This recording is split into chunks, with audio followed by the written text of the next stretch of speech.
J'ai décidé de faire le challenge de 100 pompes par jour pendant 30 jours.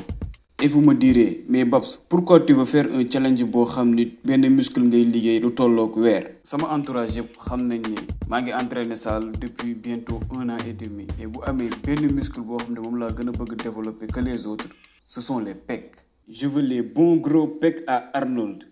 Et l'autre raison, moi, que je voyais partout sur YouTube ce type de challenge. Et je me suis dit, mais pourquoi pas essayer directement sur moi pour voir quel résultat là c'est mon am, quel effet là am ci sama yaram. Et avant que l'on ne fasse quoi que ce soit, posons les bases. C'est quoi une pompe? Yakarna yeen ñi di sétane ñep mës ngeen gis une personne faire des pompes wala yeen ci seen vous avez déjà fait des pompes. Et si vous avez déjà fait des pompes, dites-moi en commentaire combien de pompes vous pouvez faire d'affilée. Bref, le push-up est un exercice super populaire en musculation qui travaille principalement les pecs et indirectement les triceps, les épaules et la sangle abdominale. Et quand vous allez dans les salles d'entraînement, vous allez constater qu'il y a plusieurs types de push-up. Il y a ce qu'on appelle les pompes classiques, les pompes diamant, les pompes écartées ou prises larges et les spider push-up. Évidemment que du type de pompe yooyu kese ñoo am yeneen type de pompe yoo xam ne mënuma lim yépp ci vidéo bi. Et parmi tous ces types de push-up, ñun ban type lañ nar a utiliser pour challenge bi. Et avant de commencer, faisons un petit exercice pour xam est-ce que yéen vous savez remarquer un bon push-up d'un mauvais. Premier exo, waa ji nii qu'est-ce qui ne va pas avec ces push-up? Vous avez 3 secondes. Vous l'aurez deviné, son bassin est trop bas et sa sangle abdominale n'est pas contractée pour une meilleure stabilité. Deuxième bi nak lan ngeen ci wax? Vous l'aurez deviné, l'écart de ses bras sont trop larges et cela influe sur l'amplitude du mouvement. Et pour le troisième et dernier exo, loolu leen ci wax? Exactement, vous l'aurez deviné. Ici, la largeur des bras est bonne, le bassin est bien verrouillé, mais il triche sur l'amplitude. C'est ce que j'appelle couramment le push-up des débutants. Et dans ce challenge, nous allons faire des pompes classiques. Les bras à la largeur des épaules, le bassin bien verrouillé. On descend lentement, on monte lentement, on contrôle le mouvement. Et comme je l'ai dit au début de la vidéo, l'objectif de ce challenge c'est que nous sachions exactement quel changement la am ci sunu yaram, fan lañ gagner des centimètres, fan lañ perdre quelques centimètres. Et pour ça, il faut que nous sachions notre physique avant le challenge pour nous comparer avec notre physique après le challenge. Et voici mon physique le premier jour du challenge. Et j'ai appelé mon petit frère pour que je mesure les muscles qui intervenir sur la pompe. C'est-à-dire le tour de poitrine, le tour d'épaule, le tour de bras et le tour de taille.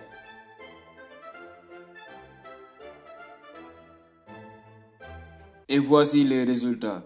Tour de bras 35 cm, tour d'épaule 117 cm, tour de poitrine 99 cm et tour de taille 75 cm. Et maintenant qu'on a toutes ces informations, on peut passer au jour 1. Mais avant tout, je ne me suis même pas présenté. Je me présente, je m'appelle Babacar. Moi, je suis passionné de sport et plus particulièrement de musculation et ça fait 2 ans que j'ai commencé à entraîner de musculation et j'ai créé cette chaîne pour partager ma passion sur ce sport. Donc sur cette chaîne, on va faire des vidéos sur la musculation, sur la nutrition concernant la musculation et on va faire des challenges fun comme sur cette vidéo. Donc abonnez-vous à la chaîne pour ne rater aucune des prochaines vidéos. D'ailleurs, bon visionnage. Et on est parti pour les 100 premières pompes de ce challenge. Et comme vous l'avez vu, je l'ai fait vite fait puisque les gens ont fait des pompes. Yo, I'm an addict addicted to being savage. My life is a little graphic, like HBO making magic. I'm rapping to make that passive money coming from traffic. Doing mental gymnastics, I'm fluid and problematic. You losing if you come at me the wrong way. I've come a long way from sipping on Bombay. It's 1942 now, in this loud mouth, sipping hard in the back of a booth, sold out. I can never get enough. Success is like a drug. The money come in, but then I want more stuff. So I gotta work hard, play harder, gotta work smarter. Time is money, yeah, money is harder, so I'm not giving up. No, I'm not giving in. I was born in this world, I swear to make a difference.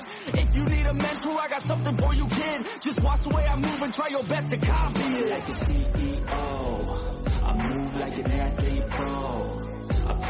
Fin du premier jour et donc des premiers 100 pompes et on enchaîne vite fait vers le deuxième jour.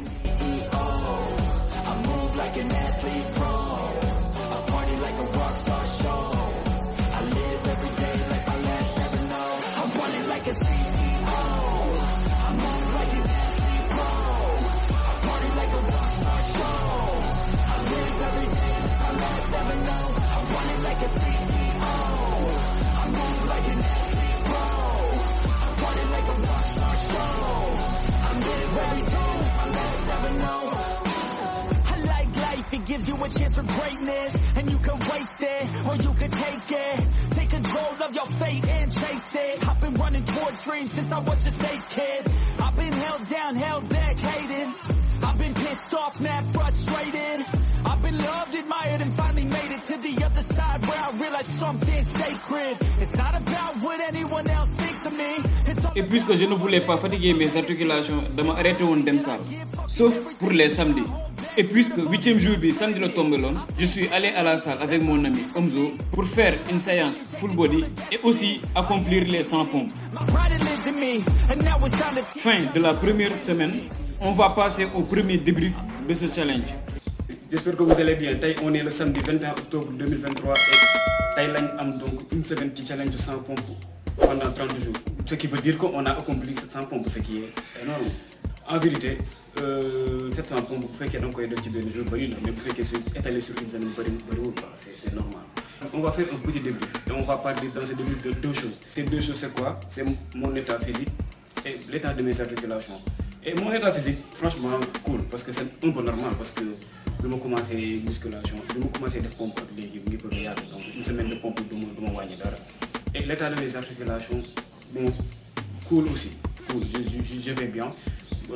C'est juste mon poignet qui me fait un peu mal, mais c'est pas dû aux pompes, parce que même avant de commencer le challenge, j'avais un peu mal au poignet.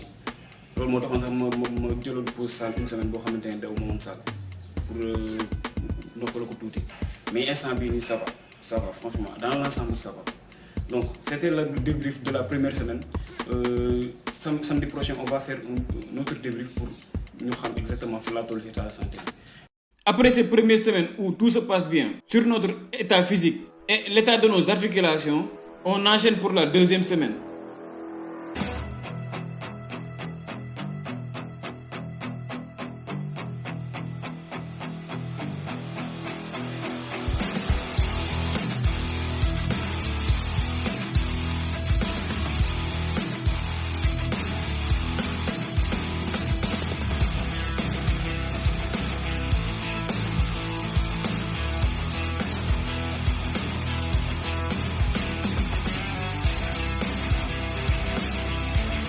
Et aujourd'hui, on a un invité qui apparemment fait mieux les pompes que moi.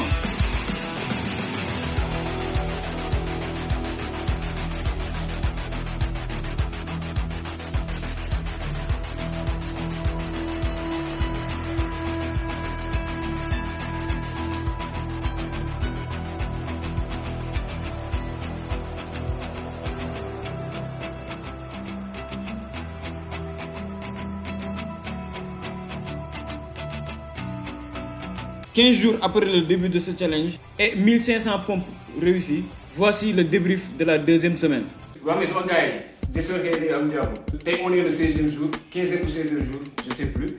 Mais on a chaque fin de semaine, on va faire un petit débrief pour savoir son état de physique, son challenge exactement, et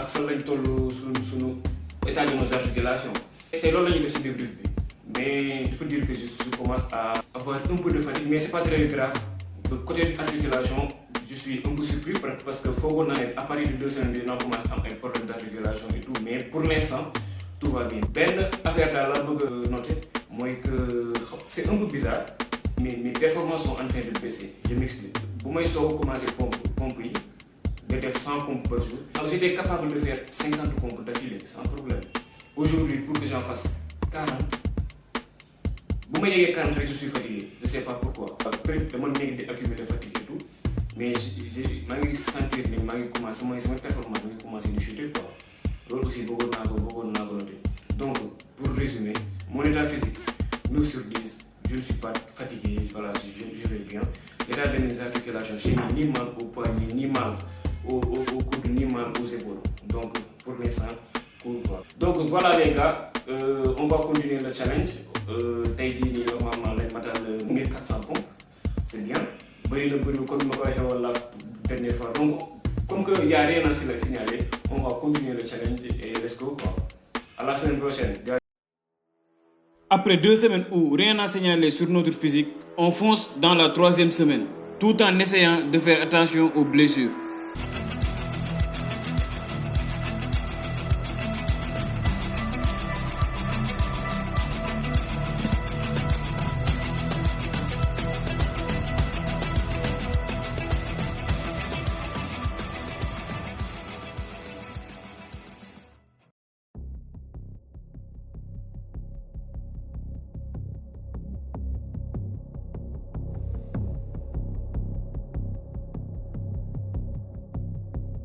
Déjà, lors des 2 jours précédents, lorsque je faisais des push-ups, je ressentais une petite douleur au niveau de l'épaule. Mais 19e jour, li ma doon gëna ragal moo am.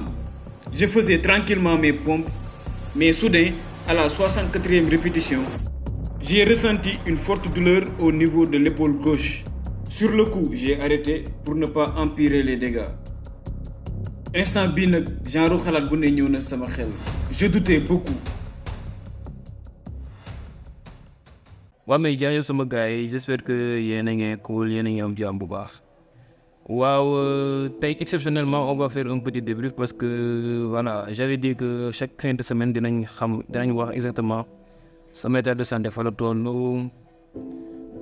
ak sama état d'articulation. Malheureusement c'est que li ma doon ragal le plus c'est là mooy les blessures.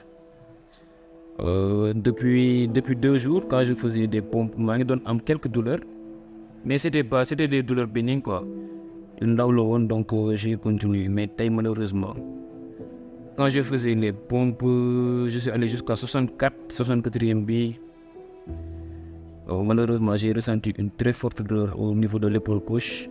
Je sais pas là exactement. Mais pour l'instant, je vais pas dire que demain arrêter challenge bi parce que je pense que je suis allé trop loin. Voilà. Lii des ci challenge bi la majorité du temps def naa ko lii des challenge bi donc bëriwul mais ça bii nii je suis en plein doute parce que voilà je vais pas sacrifier mes épaules. Moi je suis un pratiquant de muscu, je vais pas sacrifier mes épaules pour ça quoi. En tout cas pour l'instant on va faire un stand-by les prochains jours. Le prochain jour bon je vais pas faire c'est sûr que je vais pas faire de pompe parce que sama épaule ne me permettra pas. Mais voilà, on va voir comme l'évolution de la blessure sur les prochains jours. Et après on prendra une décision, on va continuer ou pas quoi. Mais pour l'instant on fait une pause. Et 1 heure après, j'ai testé la mobilité de mes épaules. Et comme vous pouvez le voir sur cette vidéo, pour me yëkkati sama loxo gauche, c'est tout un problème.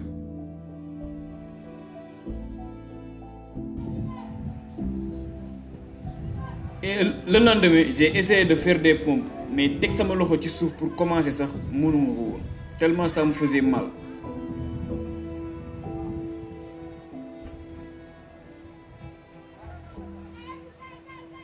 Mais je me suis dit que j'étais parti trop loin pour arrêter ce challenge. Et les jours d'après, j'ai cherché partout des solutions pour atténuer la douleur. Et après quelques recherches, je suis tombé sur les chaînes de Major Mouvement et Kylian, qui donne de super bons conseils. J'ai appris 2-3 exos de mobilité pour améliorer la mobilité de l'épaule et prévenir les éventuelles blessures.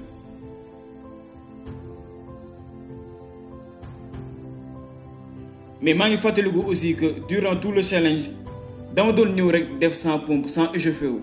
Et loolu yaakaar naa bokk na ci li gën a tax ma blessé. Moo tax pour ces 10 derniers jours, je vais vraiment insister sur un bon échauffement de la coiffe des rotateurs.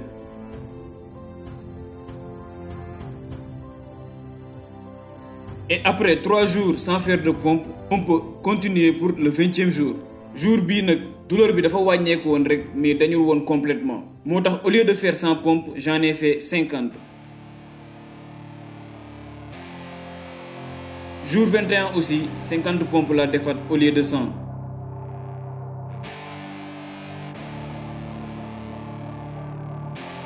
Et enfin, le jour 22, même si j'avais un peu de douleur, j'ai suffisamment récupéré pour pouvoir faire enfin les 100 pompes. These dreams and desires, I would be something better. Energy, got a fire in my soul, it keep burning. A pain that keep hurting, a curse is emerging. Feel the thirst, keep on working, I won't stop, I won't quit. To the top of this shit, I get lost in the work. Sweat dripping, not a bitch, I get mad, I get pissed. I get after this shit, hit the gas, feel the grip. Adrenaline, never miss, I'm not patient, but I've learned to embrace it. Cause I've been working, I've been waiting, never complacent. Cause I'm so close, I could taste it. Wanted away from everything I've been chasing. I'm honest and I promise that I got this. I'm launching, all I've wanted has been exhausting. I'll teach you how to harness, control the conscious. You got this, yeah you got this, you gotta want it.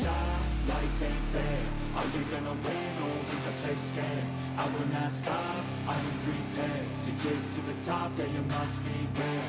Got 'em like hey. Et lors de cette dernière semaine bëgguma woon lu dul challenge bi jeex parce que maa ngi commencé woon sonn réellement sama épaule bi wóolu ma ko woon parce que mu ngi doon am tuuti douleur et en plus mes performances étaient en chute libre. Dernière semaine bi pour ma defoon 20 pompes sax problème da doon tellement j'étais épuisé.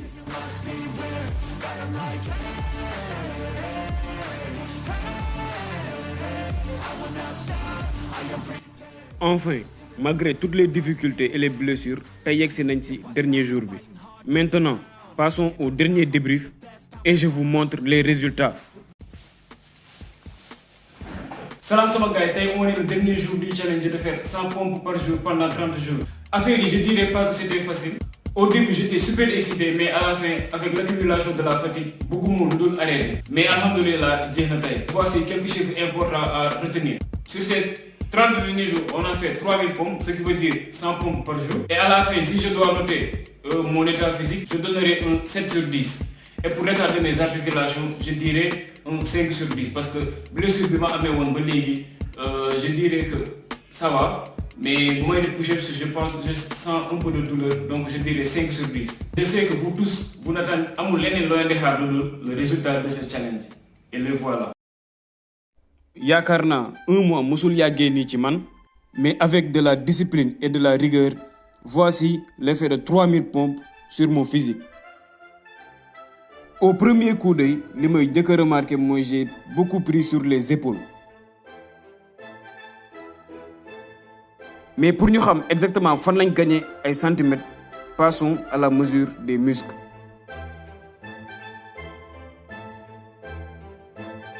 Et voici ce que donne la comparaison visuelle.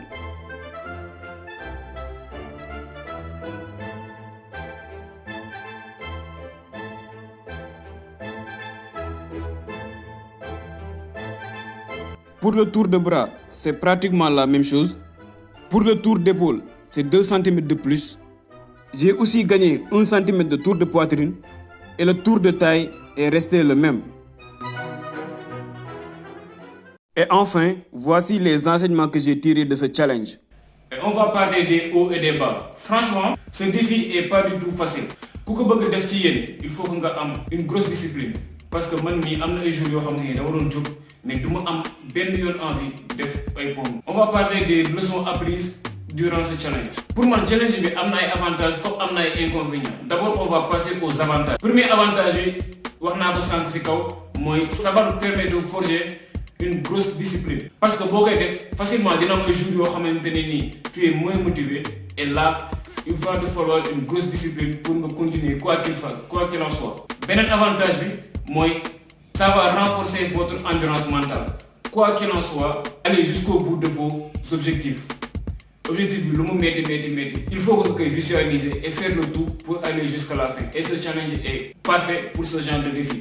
Ensuite, on va parler des inconvénients. Moi, je pense que malgré le fait que ce challenge va te permettre de forger une bonne discipline et avoir un très bon état d'esprit, je ne pense pas que ce soit la bonne chose si tu veux développer tes muscles. Déjà, pour un bon développement musculaire, il faut que mu am harmonie. Mënoo ñëw rek di travailler benn muscle chaque jour, pec, di def ay 100 pompes chaque jour. Si tu veux vraiment un bon développement musculaire, il faut que tu travailles le bas du corps, il faut que tu travailles tes dorsaux, il faut que tu travailles les épaules, c'est-à-dire tout le corps. Beneen inconvénient bi, c'est les blessures. Et pour cas bi, c'est un peu normal. Tu fais tout le temps les mêmes exercices, tu tires sur les mêmes articulations tous les jours, tu tires sur les mêmes tendons tous les jours. Pour ce genre de défi, je peux même dire que la blessure est inévitable. Tôt ou tard, vous allez vous blesser. Donc, évitez de faire la même chose tous les jours. Si j'ai un conseil à vous donner, si vous voulez augmenter vos capacités physiques et votre endurance mentale, entraînez-vous dur et de manière régulière. Vous êtes capable de faire 100 squats aujourd'hui, dites-vous que dans un mois, vous devez en faire 300. À la salle, tu soulèves 20 kg, le mois prochain, tu dois être capable d'en soulever 50. C'est comme ça que tu augmentes tes capacités physiques et tu travailles aussi ton mental. Merci beaucoup, guys. Merci d'avoir suivi la vidéo jusqu'ici. Et n'oubliez pas de vous abonner à la chaîne. Si cette vidéo atteint les 100 likes, j'ai fait le même challenge mais pour les quadriceps. En attendant, activez la bête qui sommeille en vous. À la prochaine.